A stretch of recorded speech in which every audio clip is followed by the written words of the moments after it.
السلام علیکم ورحمۃ اللہ وبرکاتہ۔ مخزن صداقت میں آپ تمام کا استقبال ہے۔ آج ہم کچھ خاص موضوعات کو آپ کے سامنے رکھیں گے اور کچھ ایسی باتیں ہیں جو تشریح طلب ہیں، وہی باتیں آپ کے سامنے کھول کر کے بیان کریں گے۔ آپ جانتے ہیں آج کا یہ جو دور چل رہا ہے، یہ اس دور میں کتنے فتنے سر اٹھائے ہوئے ہیں، اور اسلام کو ہر دور میں اس قسم کے حالات سے نمٹنا پڑا ہے۔ ہر دور میں اسلام کے مخالفین اسلام پر نئے نئے طریقوں سے حملے کرتے آئے ہیں۔ مشرکین کہیے یا کافر کہیے یا پھر منافقین کہیے، کہ ہر دور میں کسی نہ کسی روپ میں شیطان مخالفت کا بازار گرم کیا ہے۔ تو آج کے دور میں آج بھی شیطان بالکل پوری قوت کے ساتھ اسلام پر حملہ کرنے کے لیے کھڑا ہوا ہے۔ وہ کس شکل میں ہے، کس لباس میں ہے، کس بھیس میں ہے، اس کا ذرا سا جو ہے خلاصہ کریں گے، کیونکہ مخالفین کا جیسے لفظ آتا ہے، اسلام کے جو مخالفین ہیں، تو اس کے لفظ کے ساتھ ہی ہم یہ گمان کرتے ہیں کہ مخالفین تو مشرکین ہوتے ہیں، اور مخالفین جو ہے کافر ہوتے ہیں، اور مخالفین منافقین بھی ہوتے ہیں۔ تو ان سے تو اسلام کو ہر دور میں نقصان ہوا ہے، اور اسلام نے ہر طبقے کو جو مخالف ہے اسلام کا، اس کو سبق سکھا دیا اسلام۔ تو اب یہاں جو میں جس طرف اشارہ آپ کو کر رہا ہوں وہ ہے ملحدین، جن کو جو ہے ایتھسٹ کہتے ہیں، بالکل ہی اسلام کے خلاف، خدا کی ذات کے خلاف، خدا کے کلام کے خلاف، اور تمام جو مسلمان کے جو عقائد ہیں اس کے خلاف کھڑے ہوتے ہیں۔ وہ ہیں ملحدین، ایتھسٹ، اور کھلے عام اسلام کی مخالفت کرتے ہیں۔ کھلے عام قرآن کریم کی آیات کو لے کر کے اس میں سے علماء دین کو قرآن کی آیات لے کر کے پریشان کرتے ہیں کہ اللہ تعالیٰ قرآن کریم کی اس آیت میں یہ فرماتا ہے، اور اس کا مفہوم تمہارے پاس یہ ہے، ہمارے پاس یہ ہے۔ تو اس سے بہت کنفیوژن ہو رہا ہے۔ وہ جو ملحدین ہیں، قرآن کریم سے آیات لے کر کے علماء کو پریشان کرتے ہیں، اس کا جواب دیجیے۔ ان کی نیت، ان کا نظریہ، ان کا ارادہ کیا ہوتا ہے؟ قرآن کریم میں اللہ تعالیٰ فرماتا ہے کہ والذین سعوا فی آیاتنا معاجزین اولئک اصحاب الجحیم۔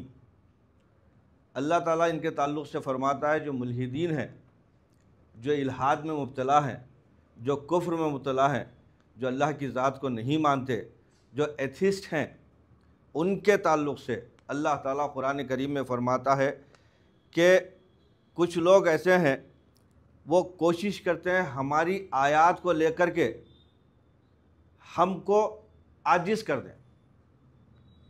ہماری آیات ہمارے سامنے پڑھ کر کے اللہ تعالیٰ قرآن کریم میں فرما دیا کہ ہماری آیات ہمارے سامنے پڑھ کر کے چاہتے ہیں کہ ہم ان کے سامنے عاجز ہو جائیں، ہم بے بس ہو جائیں، یعنی اللہ بے بس ہو جائے، اللہ ہار جائے ان کے سامنے۔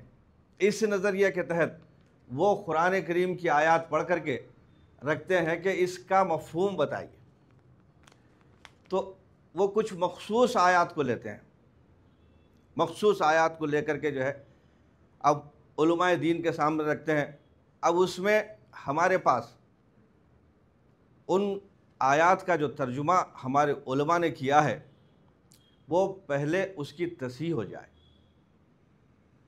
کیونکہ جب تک کہ خود ہم ان آیات کی تصحیح نہیں کریں گے، صحیح تشریح نہیں کریں گے، صحیح اس کی تفسیر، صحیح اس کا ترجمہ نہیں کریں گے، تو وہ لوگ ہم کو ایسے